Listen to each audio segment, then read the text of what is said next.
نحمده ونستعينه ونستغفره ونعوذ بالله من شرور أنفسنا ومن سيئات أعمالنا من يهده الله فلا مضل له ومن يضلل فلا هادي له أشهد أن لا إله إلا الله وحده لا شريك له وأشهد أن محمدا عبده ورسوله لا نبي بعده.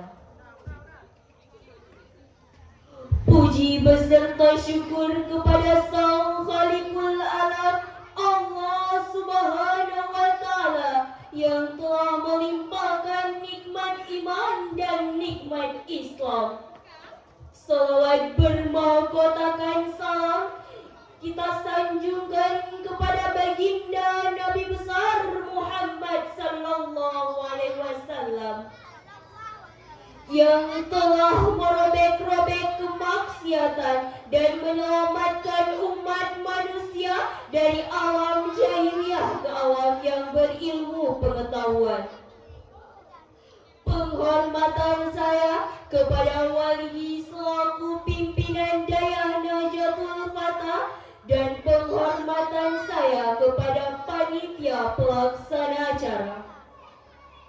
Penghormatan saya kepada dewan juri yang arif lagi bijaksana dan juga penghormatan saya kepada seluruh hadirin yang dirahmati Allah Subhanahu wa Ta'ala. Dr. Yusuf Anggar Jawi dalam bukunya Mushkilatul Fakhri wa Kaifa A'la Jalil Islam mengungkapkan bahwa Islam saat ini tengah menghadapi persoalan besar lagi mendasar, yakni sedang berada dalam kondisi kemiskinan, kebodohan dan keterbelakangan.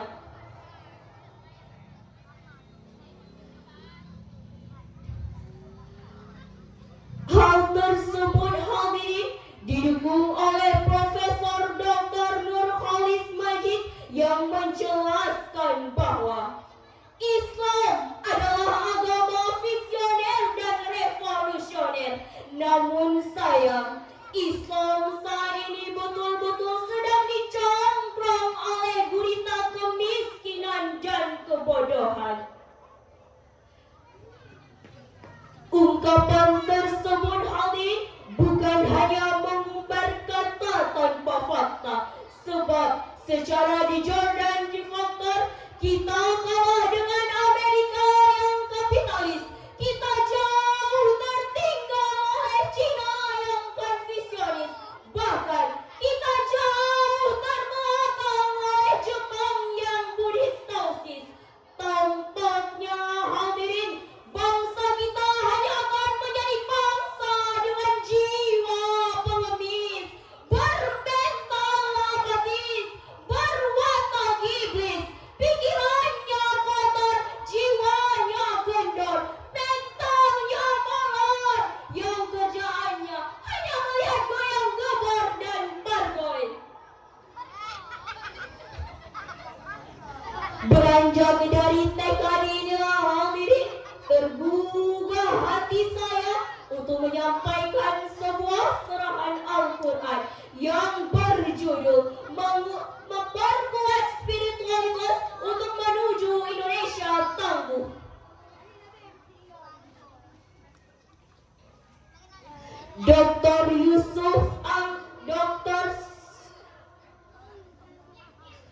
Dr. Sulaiman Al-Ashari dalam Subat At-Tafsir min Fathil Al-Qadir menjelaskan bahwa barang siapa berkumpul dalam diri seseorang iman dan ilmu, maka Allah Subhanahu wa Ta'ala akan mengangkat derajat orang tersebut dengan keimanan dan kadar ilmu pengetahuannya beberapa derajat.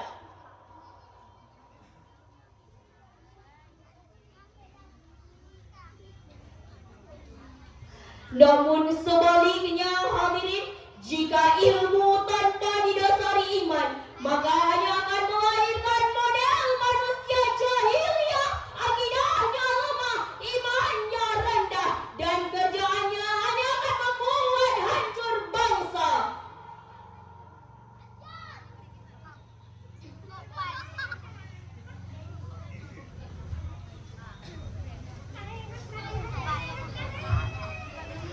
Maka hadirin, ma'asyaral muslimin wal jumratul mu'minin rahimakumullah, Ibnu Taimiyah dalam Siyasah Tarbiyah menjelaskan bahwa ada dua sifat kenabian yang dimiliki oleh Nabi Musa alaihissalam, yaitu kuat dan amanah.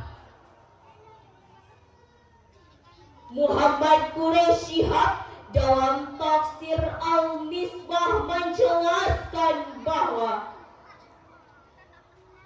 kekuatan yang dimaksud adalah kekuatan dalam berbagai bidang. Lalu Ahmad Mustafa Al-Maghi dalam tafsir Al-Maghi menjelaskan bahwa amanah ini dibagi atas 3 bagi. Amanah yang pertama adalah amanah seorang hamba kepada Tuhannya, amanatul abdi ma'ar rabbi. Amanah yang kedua adalah amanah seorang hamba kepada manusia lainnya, amanatul abdi ma'an nas. Amanah yang ketiga adalah amanah seorang hamba kepada dirinya sendiri, amanatul abdi ma'an nasihi.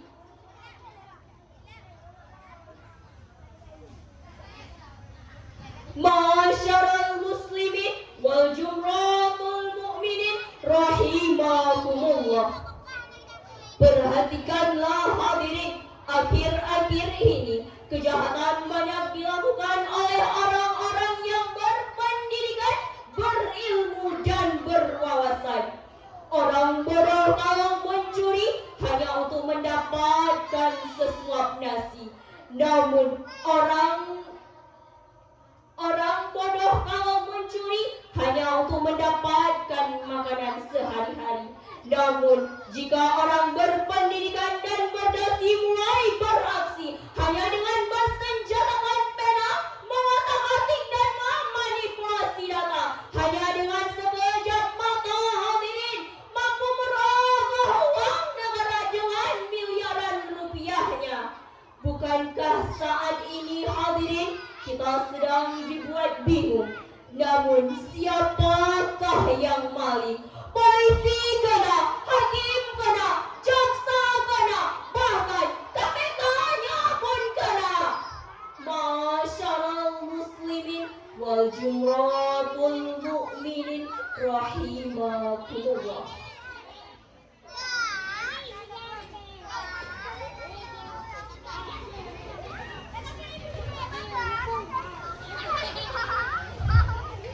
Saat ini hadirin, kita sedang dibuat bingung mengapa kualitas generasi muda kita cenderung melemahkan dirinya sendiri, baik fisiknya, intelektualnya maupun mental spiritualnya. Mengapa tidak hadirin, banyak generasi muda kita yang terjerumus ke dalam pergaulan bebas, riset, narkoba dan juga kemaksiatan lainnya. Lantas hadirin, apa yang harus kita lakukan untuk mencegah hal tersebut terjadi? Sebagai jawabannya hadirin, mari kita simak firman Allah dalam Al-Quran Surat An-Nisa ayat 9 berikut ini. Bismillahirrahmanirrahim. وَلْيَخْشَ الَّذِينَ لَوْ تَرَكُوا مِنْ خلفهم ذرية ضعافا خافوا عليهم وليتقوا الله وليقولوا قولا sadida, yang artinya hadirin, dan hendaklah takut kepada Allah orang-orang yang sekiranya mereka meninggalkan keturunan yang lemah di belakang mereka,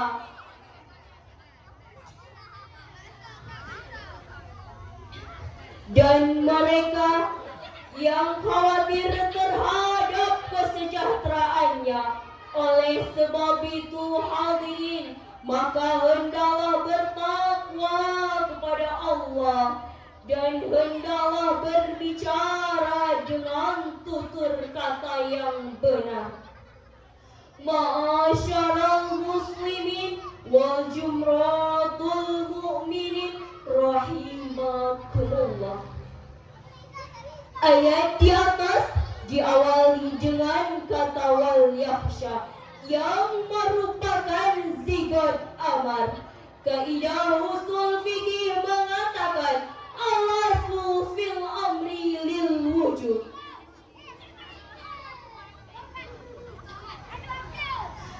di mana usul dari setiap perintah di atas menunjukkan wajib.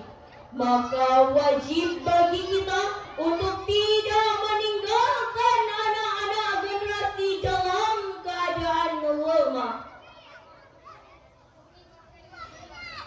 Imam Ibnu Katsir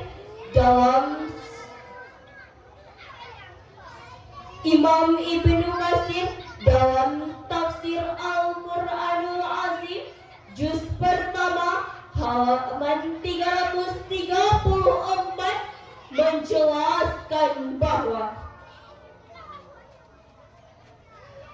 ayat tersebut berasbabun nuzul tentang Abu bin Abil Agas yang bertanya kepada Rasulullah Sallallahu Alaihi Wasallam tentang seorang orang tua yang tidak boleh meninggalkan anak-anak generasi dalam keadaan lemah. Karena kita today you are tomorrow the leader. Pemuda hari ini adalah pemimpin di masa depan. Dari uraian saya di atas hadirin dapat diambil dua kesimpulan. Orang tua tidak boleh meninggalkan anak-anak generasi dalam keadaan lemah. Mengapa demikian hadirin? Karena pemuda hari ini adalah pemimpin di masa depan. Dan yang kedua, kita sebagai anak muda tidak boleh bermalas-malasan. Kita harus gigih dalam belajar, tekun dalam mengamal, agar terwujudnya masa depan yang cerah dan menjanjikan. Insya Allah hadirin, akan terbentuknya karakter pendidikan, karakter Al-Quran, dan juga akan mendapatkan masa depan yang cerah dan menjanjikan. Cukup sekian yang dapat saya sampaikan. Lebih dan kurang saya mohon maaf. Wabillahi